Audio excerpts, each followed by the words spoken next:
Em nome do Pai, do Filho e do Espírito Santo. Amém. Ave Maria, cheia de graça, o Senhor é convosco. Bendita sois vós entre as mulheres, e bendito é o fruto do vosso ventre, Jesus. Santa Maria, Mãe de Deus, rogai por nós, pecadores, agora e na hora de nossa morte. Amém. São Felipe Neri, rogai por nós. Nossa Senhora de Fátima, rogai por nós. Em nome do Pai, do Filho e do Espírito Santo. Amém.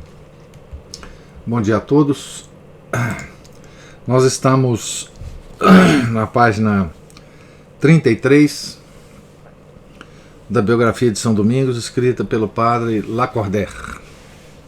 Então nós estamos no capítulo 4, Apostolado de São Domingos, desde a entrevista em Montpellier até o começo da Guerra dos Albigenses, fundação do convento de Notre-Dame de Breuil. Cumpriu-se sem demora o plano combinado entre os legados apostólicos e o bispo de Osma. O abade de Cister partiu para Borgonha, onde tinha que presidir ao capítulo geral de sua ordem, prometendo que traria de volta consigo um certo número de trabalhadores evangélicos. Os dois outros legados, Dom Diogo, Domingos e alguns padres espanhóis, andaram a pé pela estrada de Narbonne e de Toulouse. No caminho, paravam nas cidades e povoações, conforme se sentiam inspirados pelo Espírito de Deus, ou segundo as circunstâncias exteriores, lhes faziam julgar serem proveitosas as suas práticas. Assim que resolviam evangelizar em algum ponto, demoravam-se ali o tempo proporcionado a importância do lugar e a impressão que produziam.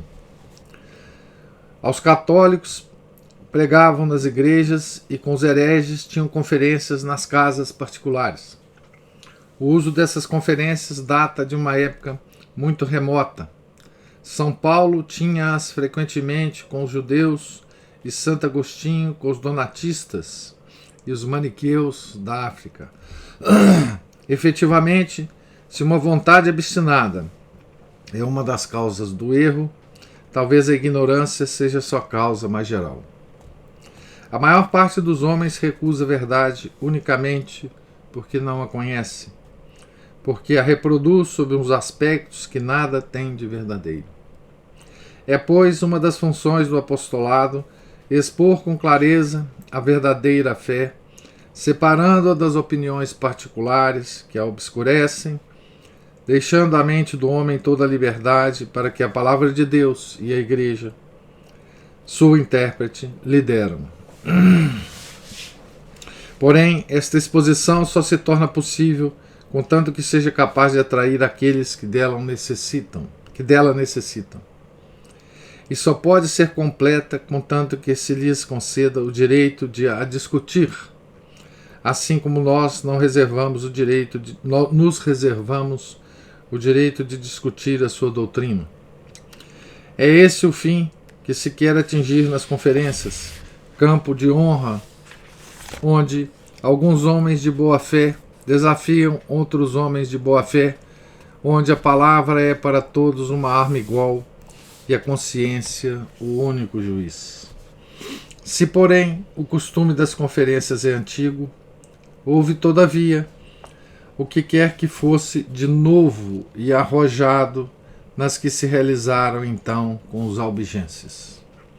Os católicos não se temiam de a miúdo escolher como árbitro das discussões os seus próprios adversários e de sujeitarem a sua opinião. Convidavam para presidir a assembleia alguns dos mais notáveis hereges, declarando de antemão que aceitavam a sua decisão sobre o valor dos argumentos dos dois partidos. Essa confiança heróica deu-lhes bom resultado. Por diversas vezes tiveram a consolação de ver que não havia contado demasiado sobre o coração humano, obtendo uma extraordinária prova dos recursos para o bem que nele se ocultam. Uma das primeiras povoações onde pararam foi Caramã, próximo de Toulouse. Aí anunciaram a verdade durante 8 dias, com tão bom resultado, que os seus habitantes quiseram de lá expulsar os hereges, acompanhando até uma grande distância os missionários, quando eles se retiraram. Então olha que coisa interessante aqui, né?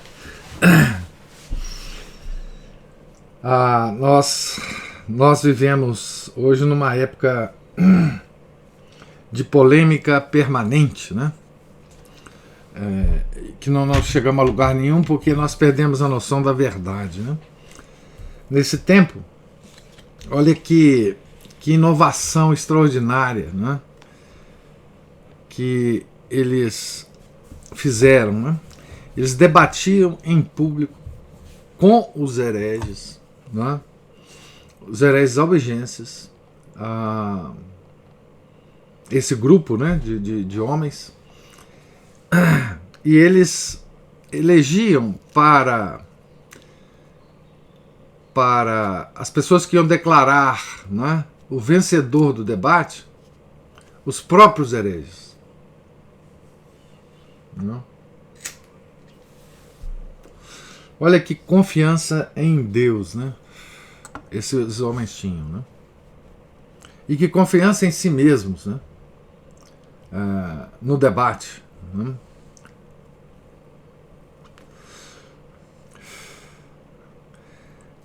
Pensa bem um debate hoje em dia que uma das partes aceita como avaliador do debate um adversário seu, né? E veja, aqui estava em jogo a verdade última da fé, né? E que coisa extraordinária, né? Que golpe extraordinário, né? Esse pessoal deu, estava dando no demônio, né?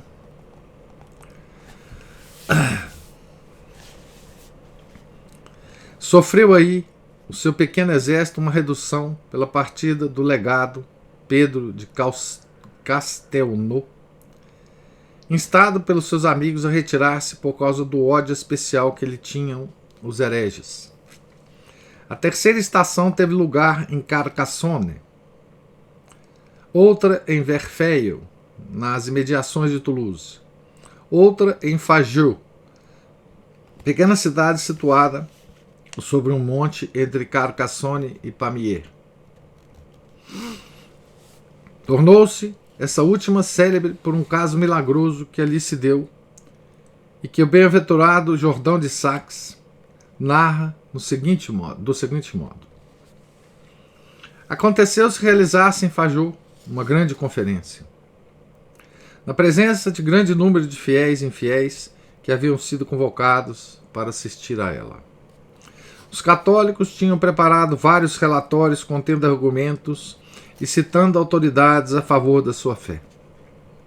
Depois, porém, de os compararem uns com os outros, preferiram o que Domingos, o bem-aventurado homem de Deus, escrevera e resolveram contrapô-lo ao relatório que os hereges, por seu lado, apresentaram. De comum acordo, escolheram 3 árbitros para decidirem qual partido cujos argumentos seriam melhores e, por conseguinte, cuja fé era mais sólida. Depois de grandes discursos, não podendo os árbitros chegar a um acordo, lembraram-se de deitar no lume os 2 relatórios para que, em caso de um deles ser respeitado pelas chamas, se convencessem de que esse era o que continha a verdadeira fé. Acenderam, pois, um grande lume e deitaram dentro os 2 volumes. O dos hereges ardeu imediatamente e o outro, escrito pelo bem-aventurado homem de Deus, Domingos, não só se conservou intacto, como também foi projetado pelas chamas para longe, na presença de toda a Assembleia. Tornaram a deitá-lo pela segunda e terceira vez, repetindo-se o fato tantas vezes quanto foram precisas para ficar claramente manifesto em qual deles estava a verdadeira fé. e qual o grau de santidade daquele por quem o livro havia sido escrito. Então, aqui é um trecho de uma biografia de São Domingos, escrito pelo bem-aventurado Jordão de Saxe. Então veja que coisa extraordinária, né? Bom, um milagre, né? Obviamente, mas veja a característica, gente, desses hereges, que mudou muito desde então, né? Eles eram hereges, mas eles acreditavam que existia uma verdade, né? Eles acreditavam que estava de posse da verdade, né? E alguns deles estavam dispostos a mudar de lado se a verdade estivesse do outro lado. Então, ainda nesta época, não havia ainda existido Kant, né? Eles acreditavam que existia uma verdade.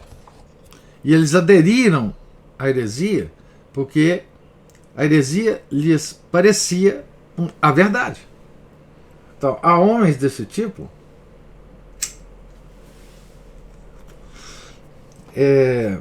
com homens desse tipo é possível estabelecer uma discussão, né? Certo? Como no caso de São Paulo, né? Nós vimos que ele estabeleceu debates com vários homens de vários níveis sociais, né? Mas em todos esses debates havia a noção de que a verdade ela existia, ela era objetiva, mesmo as verdades de fé, né? Por isso que hoje os debates eles não são mais, digamos assim, tão efetivos, eficazes, porque hoje ninguém mais acredita que há uma verdade, muito menos milagre, né? Como vocês vejam, eles recorreram para decidir a verdade, eles recorreram a um mecanismo milagroso, né? Eles acreditavam que podia haver um milagre ali para decidir uma coisa que eles não conseguiam decidir, né? Então, eram homens muito diferentes da estirpe de homens que hoje existe, né? Então, hoje nenhum debate ele pode chegar a nada, né? Porque o que se debate hoje não é a verdade, mas é a opinião. Qual é a opinião que vai dominar, né? A questão hoje é de domínio, não de libertação pela verdade, né? Então, continuando. A memória desse prodígio, conservada pelos historiadores, havia também perpetuado a tradição em Fajô.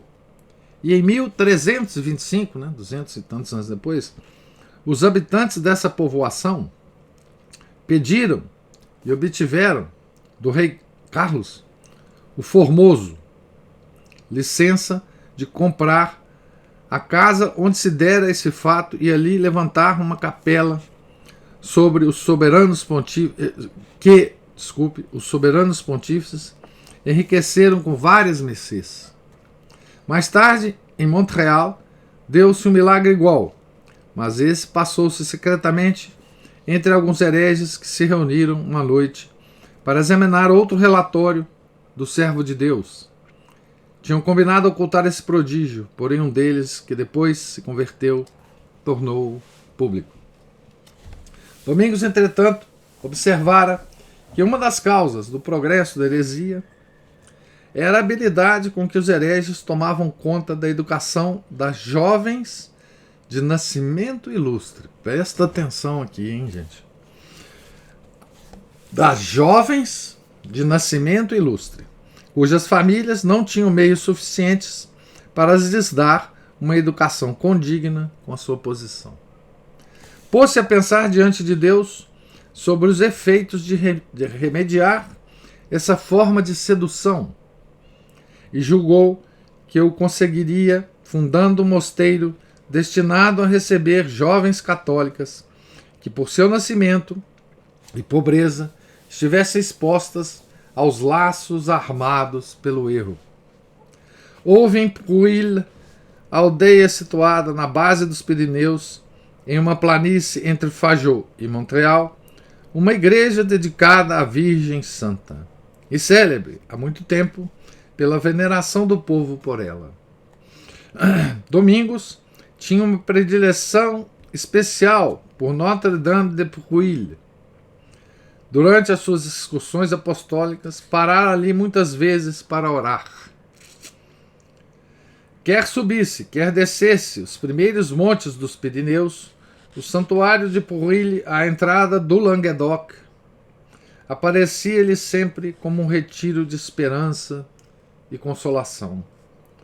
Foi, pois, ali mesmo, ao lado da igreja, que ele fundou o seu mosteiro, com o consentimento e auxílio do bispo Fulques, que fora muito recentemente elevado à sede de Toulouse. Fulques era um monge da ordem de Cister, conhecido pela pureza da sua vida e pelo ardor da sua fé. Os católicos de Toulouse haviam-no eleito bispo, depois do seu predecessor, Raimundo de Rabastens, ter sido destituído do episcopado por um decreto do soberano pontífice. Provavelmente por causa que ele estava favorecendo a heresia, né? A sua elevação a uma sede tão importante causara uma alegria geral em toda a igreja. E quando o legado, Pedro de Castelnau, que estava gravemente doente, teve o conhecimento do caso, levantou-se na cama e de mãos postas deu graças a Deus. Não tardou que Fulques se afeiçoasse a Domingos e a Dom Diogo. Favoreceu, tanto quanto pôde, a construção do mosteiro de Pruil, ao qual concedeu o gozo e mais tarde a propriedade da igreja de Santa Maria, ao lado da qual São Domingos o fizera edificar. Béranger, arcebispo de Narbonne, havia-se-lhe antecipado nessa generosa proteção, concedendo às religiosas 4 meses depois de sua clausura a igreja de São Martinho de Limoux, com todos os rendimentos anexos. Mais tarde, o conde Simão de Montfort e outros católicos de distinção fizeram grandes doações a Pruil, que se tornou uma casa florescente e célebre. É o primeiro mosteiro fundado por São Domingos, né? Conde Simão de Montfort, nós vamos encontrar ele daqui a pouco. Parecia que uma graça especial a protegia sempre. A guerra civil e religiosa, que pouco depois rebentou, não se aproximou dos seus muros senão para os respeitar, e ao mesmo tempo em que roubavam igrejas, arrasavam mosteiros, e a heresia armada ficava muitas vezes vencedora, algumas pobres jovens sem defesa oravam tranquilamente em Pruil, à sombra ainda tão recente do seu claustro. É que as primeiras obras dos santos possuem uma virgindade que comove o coração de Deus, e aquele que protege a frágil haste contra a tempestade vela sobre o berço das grandes coisas. Quais o hábito e as regras das irmãs de Pruil nesses primeiros tempos não se sabe ao certo.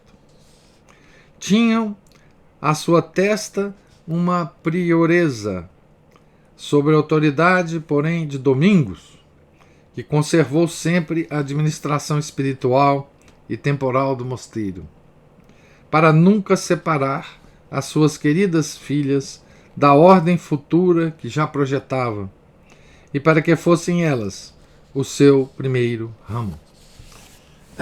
Então, o ramo feminino dos dominicanos, né, foi fundado primeiro que o masculino, né, por causa dessa proteção que São Domingos via como necessária das jovens, né, tirar aquela estratégia dos hereges de seduzir as jovens, né? Todavia, como seus trabalhos apostólicos lhe não permitiam viver em Pruille, encarregou da administração temporal um habitante de Pamiers, que lhe era dedicado e que se chamava Guilherme Claret. Encarregou igualmente da administração espiritual um ou dois eclesiásticos, franceses ou espanhóis, cujos nomes se ignoram. São Domingos e seus coadjutores habitavam uma parte do mosteiro fora da clausura, para que essa habitação, distinta sob o mesmo teto, fosse uma garantia da unidade que havia de um dia existir entre as irmãs e os irmãos pregadores, dois rebentos do mesmo tronco. Concluídos todos os preparativos, a 27 de dezembro de 1206, dia de São João Batista, Domingos teve a ventura de abrir as portas de Notre-Dame de Pruille a várias senhoras e jovens que desejavam consagrar-se a Deus pelo seu intermédio. Tais foram as primícias das instituições dominicanas. Começaram por um asilo a favor da tríplice fragilidade do sexo, do nascimento e da pobreza, assim como a redenção do mundo começou no seio de uma virgem pobre e filha de Davi. Notre-Dame de Pruille, solitária e modesta, esperou ainda durante muito tempo junto à montanha pelos irmãos e irmãs que viria a ter sem conta e que levariam seu nome até os confins do mundo.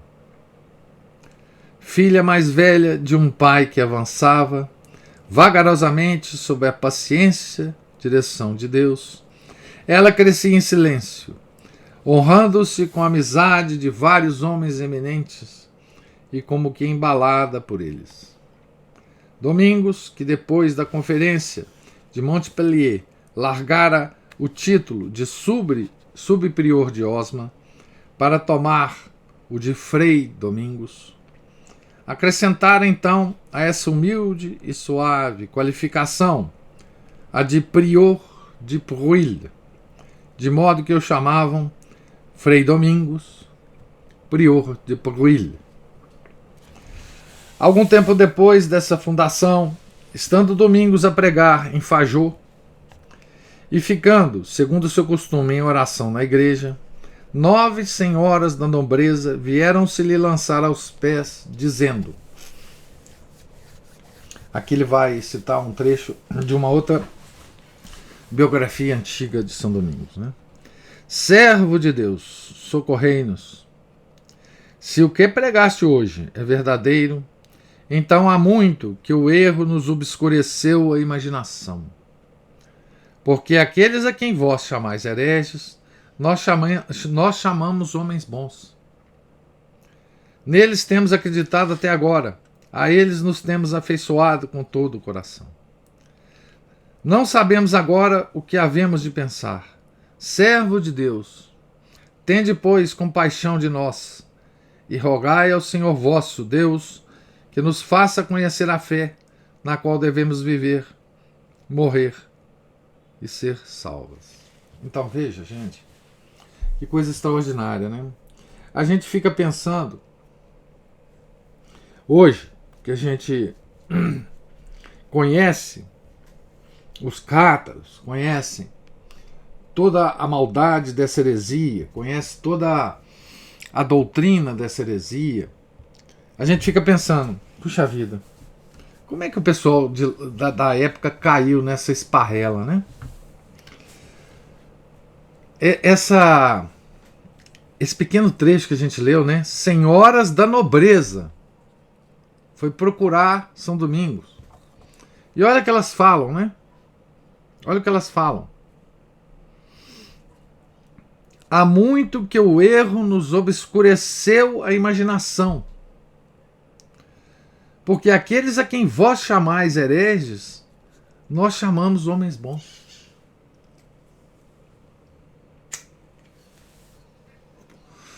Então, o obscurecimento da imaginação, né, fazia as pessoas considerarem bons homens maus, né? Quão fácil é isso, né? Pra gente cair, né? Na heresia. Quão frágil é essa linha entre a fé verdadeira e a fé deformada pelos hereges, né? Senhoras da nobreza. Não era qualquer um. Não era uma camponesa que criava cabra. Não era. Senhoras da nobreza. Domingos, continuando a orar baixo, depois de um certo tempo, disse-lhes: olha o que São Domingos fala.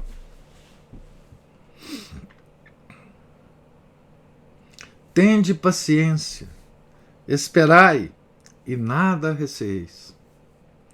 Creio que Deus, que não deseja a perda de ninguém, vos quer mostrar o amor que tendes até agora servido.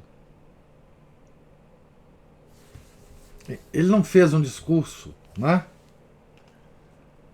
contra os hereges para essas senhoras. Ele não ficou bravo com os hereges, né? Tá certo? Essa é a resposta de um santo, né? Tende paciência, esperai e nada receeis. Efetivamente viram de repente aparecer o espírito do erro e do ódio sob a figura de um animal imundo, dizendo-lhes Domingos, para as tranquilizar: podeis julgar por essa figura que Deus vos fez ver a quem seguis, seguindo os hereges. Essas mulheres, dando graças a Deus, converteram-se logo irrevogavelmente à fé católica. Muitas delas mesmo se consagraram a Deus no mosteiro de Pruille. Mais um milagre de São Domingos, né? Na primavera do ano de 1207, teve lugar em Montreal uma conferência entre os albigenses e os católicos. Eles escolheram, entre os seus adversários, 4 árbitros, aos quais uns e outros entregaram relatórios sobre os assuntos da controvérsia. Então tinha relatórios, né? As conferências eram coisas muito bem elaboradas, né? A discussão pública durou 15 dias, depois do que os árbitros retiraram-se sem quererem pronunciar. A consciência fazia-lhes sentir a superioridade dos católicos, não lhes inspirando, porém, a coragem necessária para se declararem contra o seu partido. Contudo, 150 homens, abjurando a heresia, voltaram ao seio da igreja. O legado, Pedro de Castelnau, assistira a essa conferência. Pouco depois chegavam, igualmente a Montreal, o abade de Cister, outros 12 abades da mesma ordem, e cerca de 20 religiosos. Todos homens de coragem, versados nas coisas divinas e de uma santidade de vida digna da missão que vinham desempenhar. Tinham partido de Cister depois da reunião do capítulo geral e tinham se posto a caminho sem trazerem consigo nada mais do que o estrito necessário, conforme recomendação do bispo de Osma. Esse reforço reanimou a coragem dos católicos. Depois de 2 anos de trabalho, chegavam finalmente a ver o fruto dos seus esforços e sentiam que não havia contado debalde com o auxílio prometido a todos os que trabalham ao serviço de Deus com uma dedicação sincera. A província de Narbonne fora evangelizada de um extremo a outro. Muitas conversões haviam se conseguido. O orgulho dos hereges fora humilhado por virtudes que excediam as suas forças, e os povos atentos a esse movimento compreendiam, enfim, que a Igreja Católica não estava para morrer. O episcopado reabilitara-se na pessoa de Foulques. Navarre, bispo de Conserans, imitava-o, e aqueles dentre seus colegas que tinham apenas sido fracos acordavam do seu antigo torpor. A construção do mosteiro de Prouilly incutiu ânimo na nobreza pobre e católica. Porém, o maior resultado ainda era o haverem se juntado tantos homens eminentes pelas suas virtudes, ciência e caráter num comum pensamento, o do apostolado, e de terem dado a esse apostolado recente uma consistência inesperada. Contudo, faltava ainda a verdadeira unidade a esses elementos regidos por 4 diferentes autoridades: a dos legados, a dos bispos, a dos abades de Cister e a dos espanhóis. Por conseguinte, pois, a miúdo se tratava da necessidade de fundar uma ordem religiosa, cujo encargo especial fosse pregar, havendo a chegada dos cistercienses a Montreal, confirmando tudo o que estava feito, suscitando neles um desejo ainda mais forte de continuar adiante. Quem, no fundo, era o chefe dessa empresa era o bispo de Osma, ainda que, na sua qualidade de simples bispo, ele fosse inferior aos legados, e como bispo estrangeiro, dependesse no tocante à sua ação espiritual dos prelados franceses, por causa da natureza local de um bispo, né? O bispo ele manda na diocese dele, né? E ele estava muito longe da diocese dele, né? O bispo de Osma. Fora ele, porém, que pelos seus conselhos dera o impulso no momento em que estavam perdidas todas as esperanças. Fora ele o primeiro a pôr mãos à obra, sem nunca olhar para trás. Tinha chegado mesmo a conseguir a afeição dos hereges, que diziam dele que era impossível que um homem como ele não houvesse sido predestinado para a vida e que lhes fora por certo enviado para lhes ensinar a verdadeira doutrina. Isso é a citação da obra do Jordão de Saxe, né? Da biografia de São Domingos. Numa palavra, essa força secreta que distingue os homens elevara-o acima de todos. Resolveu então voltar para a Espanha, pôr em ordem os negócios da sua diocese e angariar socorros a favor do convento de Prouilly, que estava muito necessitado. Trazer consigo para a França novos trabalhadores e tirar todo o proveito da situação a que as coisas tinham chegado. Tomada essa resolução, tomou a pé o caminho de Espanha. Ao entrar em Pamiers, Dom Diogo encontrou o bispo de Toulouse, o de Conserans, e um grande número de abades de diferentes mosteiros que, tendo tido conhecimento da sua partida, vinham saudá-lo. A sua presença deu lugar a uma célebre questão com os valdenses. Lembra dos valdenses, né? Do Pedro Valdo, que reinava em Pamiers, sob a proteção do conde de Foix. Então, os valdenses, hereges, protegidos do conde. O conde convidara os hereges e os católicos para por turnos, a jantar e oferecera-lhes o seu palácio para aí celebrarem a conferência de debate, né?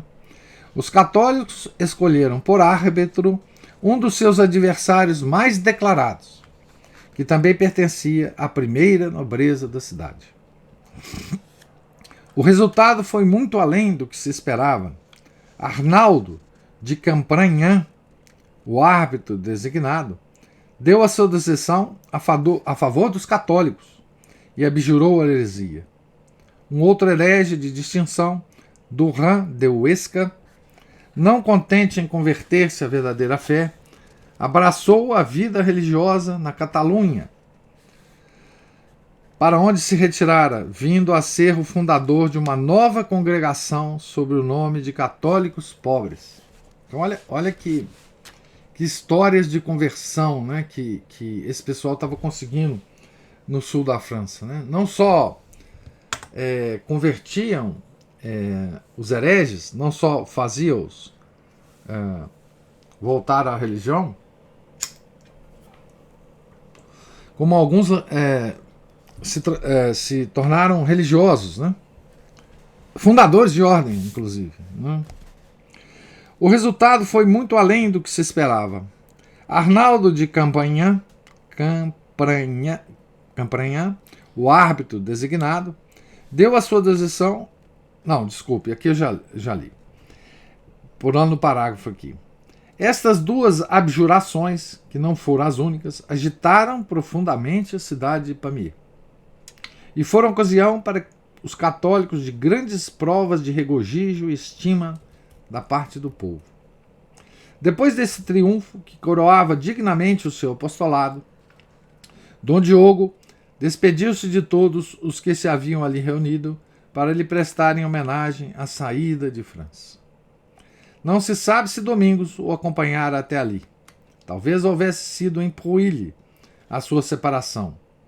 E seria esse teto tão querido que os seus olhos se contemplaram pela última vez, porque Deus, nos seus desígnios impenetráveis, decidira que os seus olhares nunca mais se haviam de cruzar sobre a terra.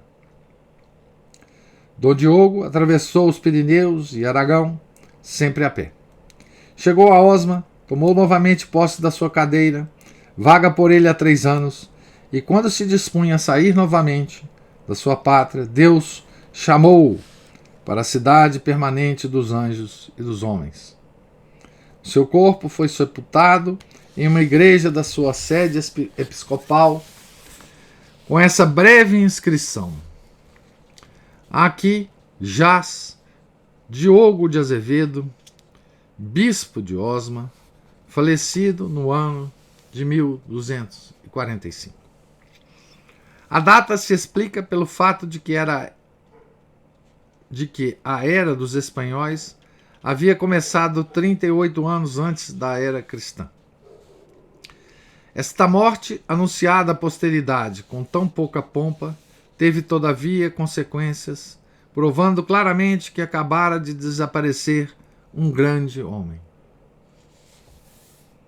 Apenas chegou a notícia, além dos Pirineus, desfez-se imediatamente o trabalho heróico cujos elementos ele reunira.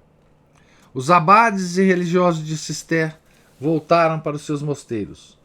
A maior parte dos espanhóis, que Dom Diogo deixara sob a direção de Domingos, regressaram à Espanha. Dos 3 legados, Raul acabava de falecer. Arnaldo apenas se evidenciara um momento e Pedro de Castelnau estava na Provença, em vésperas de morrer às mãos de um assassino. Esse assassinato do legado papal é que foi o início da guerra, né, da cruzada. Nós vamos ver no próximo capítulo. Restava então um só homem, alimentando a antiga ideia de Toulouse e Montpellier. Homem novo ainda, estrangeiro, sem autoridade, que sempre havia figurado no segundo plano, não podendo de repente suprir a falta de um homem como Azevedo, em quem o episcopado, a antiguidade e a fama confirmavam o talento e virtude. Tudo quanto Domingos pôde fazer foi não sucumbir ao peso horrível dessa perda e permanecer firme sob o golpe que o privava de um tal amigo. Foram-lhe necessários 8 anos de trabalhos para preencher esse vácuo, nunca havendo homem nenhum que tivesse de gravitar mais penosamente para chegar ao seu fim e que depois o atingisse com mais assombrosa rapidez. O túmulo de Azevedo foi glorificado por vários milagres. Mais tarde, na mesma igreja em que repousam os seus restos, levantou-se uma capela a São Domingos, e a piedade religiosa reuniu-os, transportando o corpo de um sob a imagem do outro.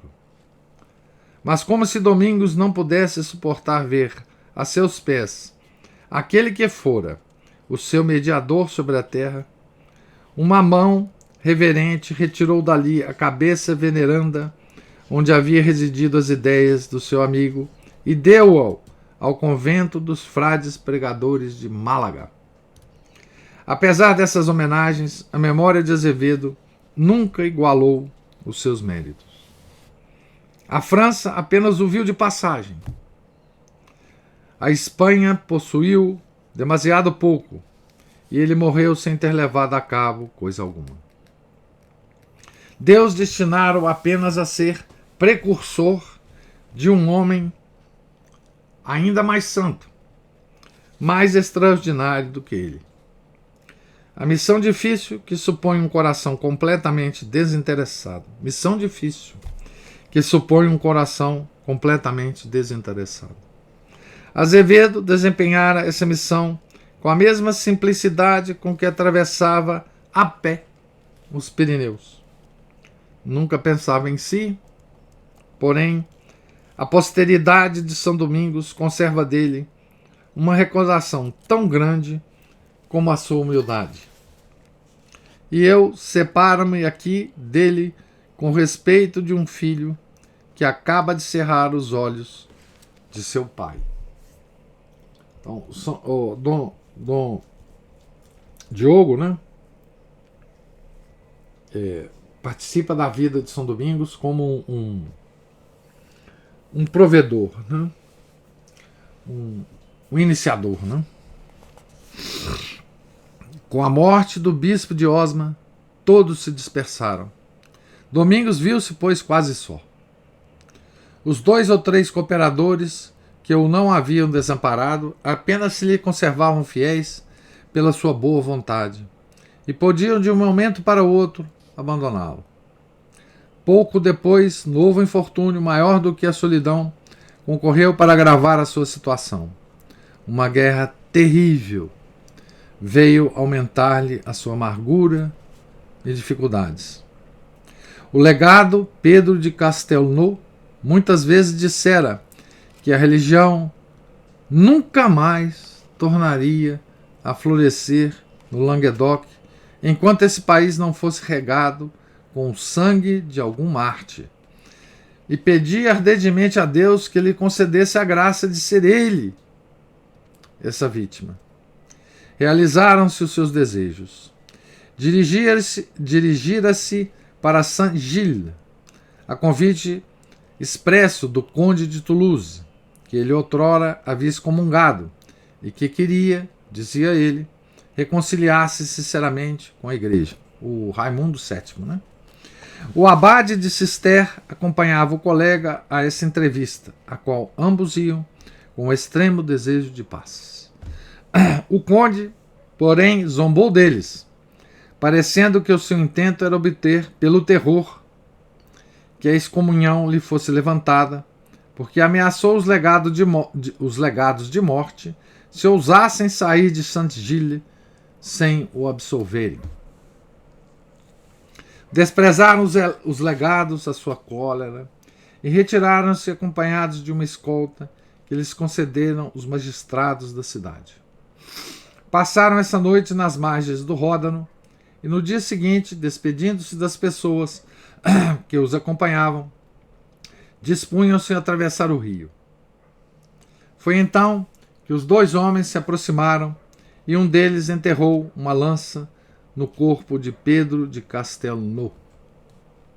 O legado, ferido de morte, disse ao seu assassino: que Deus vos perdoe, quanto a mim, perdoo-vos.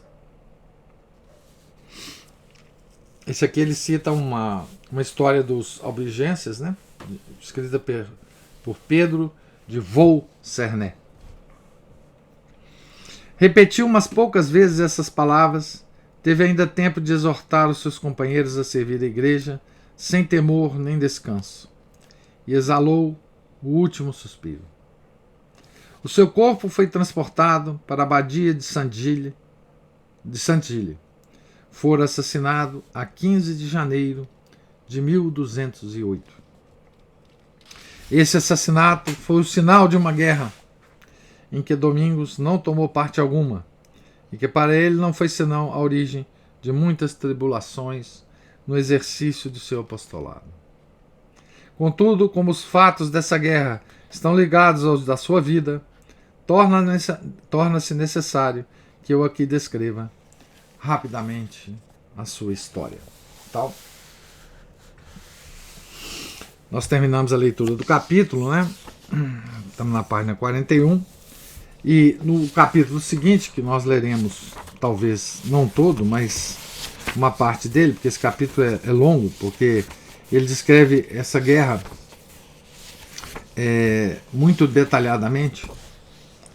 Então, a Guerra dos Albigenses, né? A cruzada, né, contra os albigenses, a cruzada interna na França, né? Não foi como a cruzada, as cruzadas originais, né? Para o Oriente, né, para Jerusalém. Então ele vai descrever essa guerra bastante detalhadamente aqui, né, e é bom que seja assim, porque através dessa descrição nós vamos entendendo, né, o momento em que São Domingos vivia, né, o momento em que os católicos se levantaram militarmente contra uma heresia. Coisa tão impossível da gente pensar hoje, né? Então, os católicos pegaram em armas, porque num determinado momento, quando foi assassinado, né, o legado papal, o próprio Papa, né, se convenceu de que aquele problema, né, não tinha outra solução, né, senão as armas, né? Se o conde, né, o Raimundo VII, né, estava recorrendo a esse tipo de expediente, né, para conseguir seus intentos, né, porque ele queria que a excomunhão dele fosse levantada, né, porque ele estava excomungado. Veja, um herege se preocupando de estar fora da igreja, né, de estar excomungado, né. Ele queria estar dentro da igreja, ser herege e fazer tudo ali ao bel prazer, né? Mas nessa época existia excomunhão.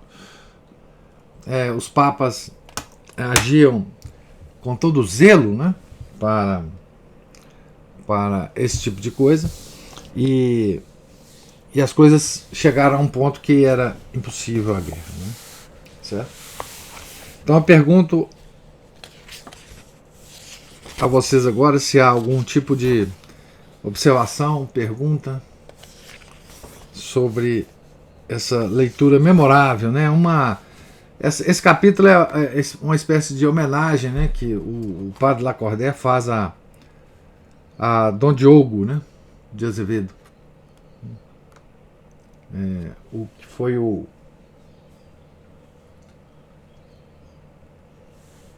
enviado por Deus para, digamos assim, colocar São Domingos no lugar que ele devia estar, né? No lugar em que ele devia desenvolver a sua obra.